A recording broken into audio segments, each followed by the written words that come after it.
we must start, Cornelius, by paying tribute to probably the most resourceful and definitely the most resilient person that I've ever met in this sport, Barry Hills, who we lost yesterday morning. He's a founder of an extraordinary dynasty and a man who just would not go quietly. Yeah, Barry Hills, I think his obituaries have been written a number of times, haven't they, since he was diagnosed with cancer a couple of decades ago, but he kept fighting back.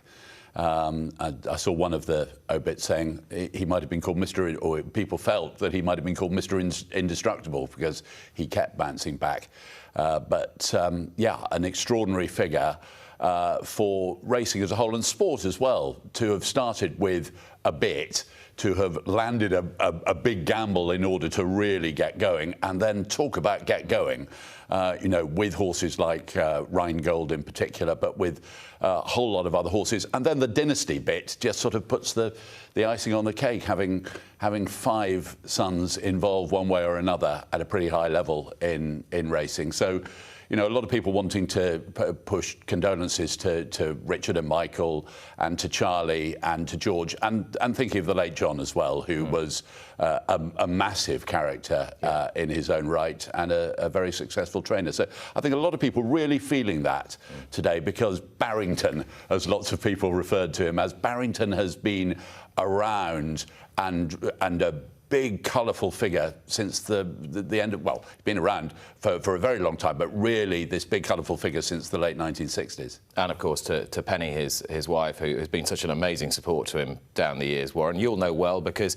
you were a fairly near neighbour of Barry's for a long time. A sort of talismanic figure in the Valley. Yeah, very much. If you think of Lambourn, you think of Barry Hills, don't you? It's, yeah, no, what a guy. I've managed to sit next to him at, you know, dinner parties, etc., and he was always great fun, a bit scary, and I get on very well with Charlie, his son, and no, it'd be greatly missed.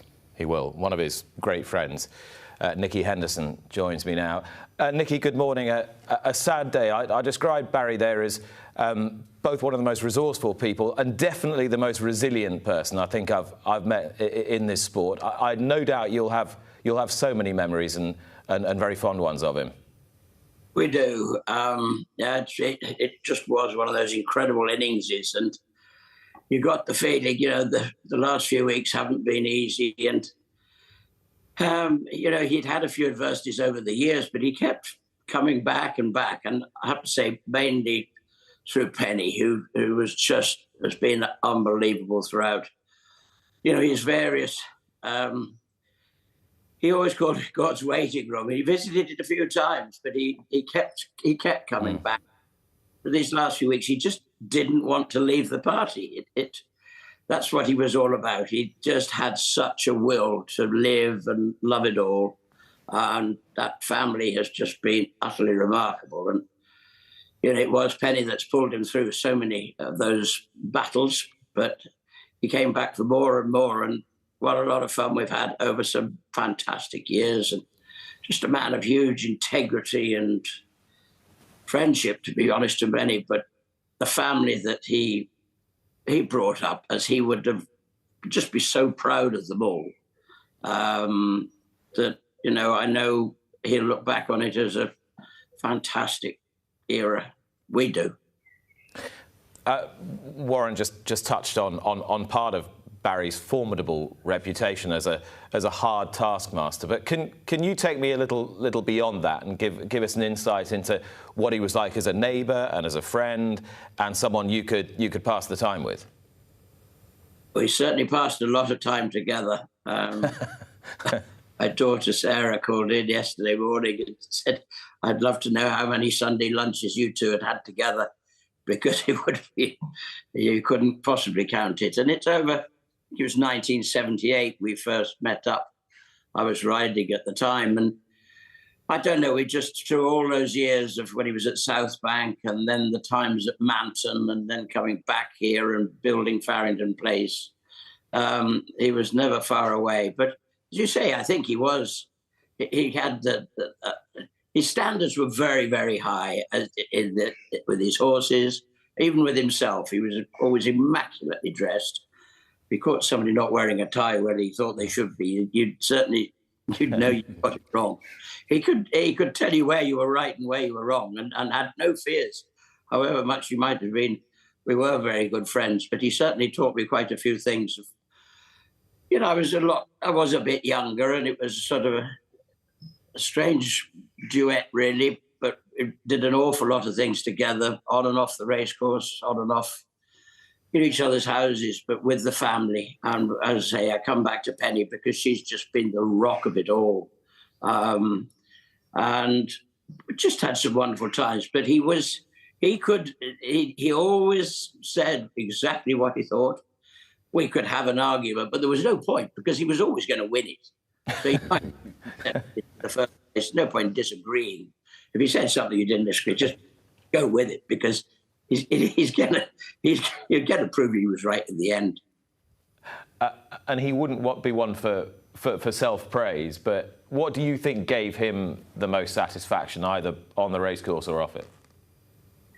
I'm sure there are races he'll look back on, and going back to frankincense, and then, you know, some wonderful Guinnesses and all those great races he won. I think something like Even Further Flight probably gave him immense pleasure. I think at the end of the day, his proudest legacy will be the dynasty that he leaves behind. As you rightly say, the two boys, Michael and Richard, in their riding careers, John, when he started training, and that was a bitter blow to Barry, losing John. He was just the most lovely guy, and all Lambourn misses him. And then Charlie and George. Charlie's training is going great. George is very successful in America and has been an absolute brick. He's been a superstar. And, you know, I know he loved them all very dearly, and he was just very, very proud of them. And so he should be.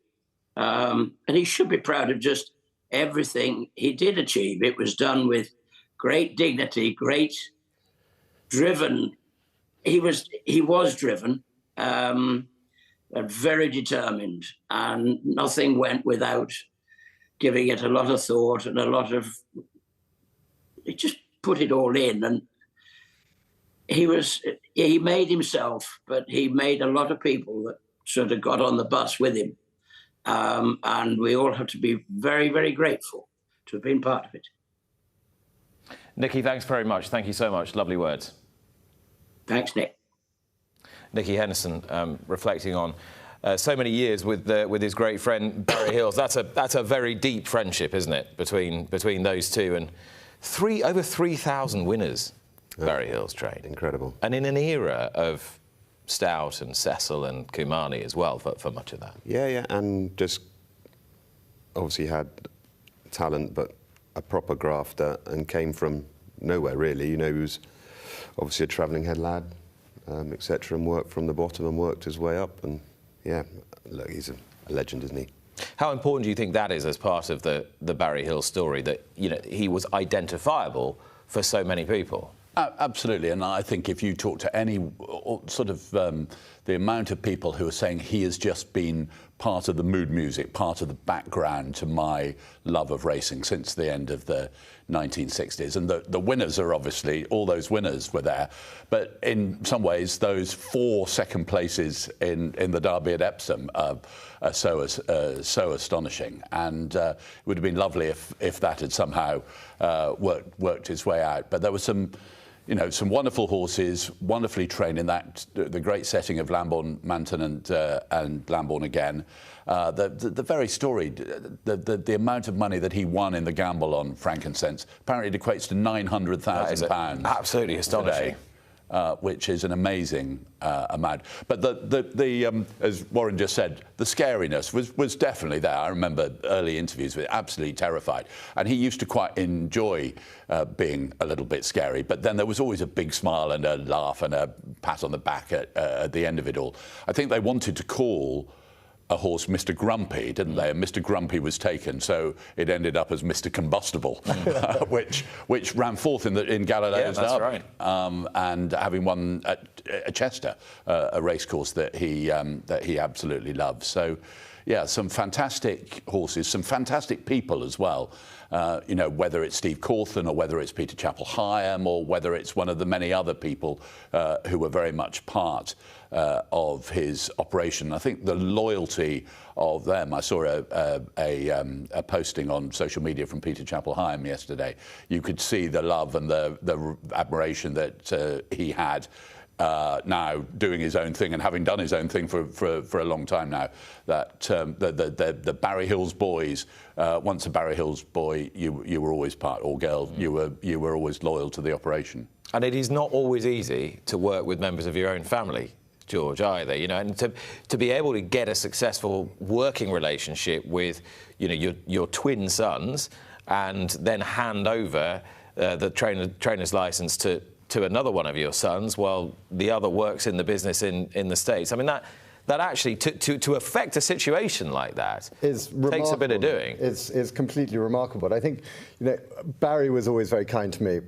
When we started training, he was incredibly supportive, and we've all alluded to the fact that he was a tough taskmaster and obviously a hard man, but he was also very kind.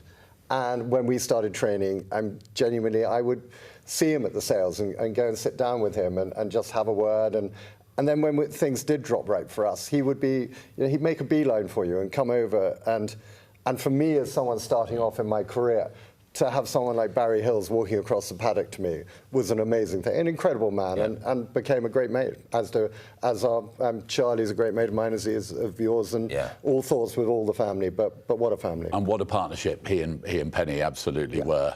So if he could be Mr. Gruff, I'm sure it was Penny or Mr. Combustible or Mr. Grumpy, but whichever there was a kindness there.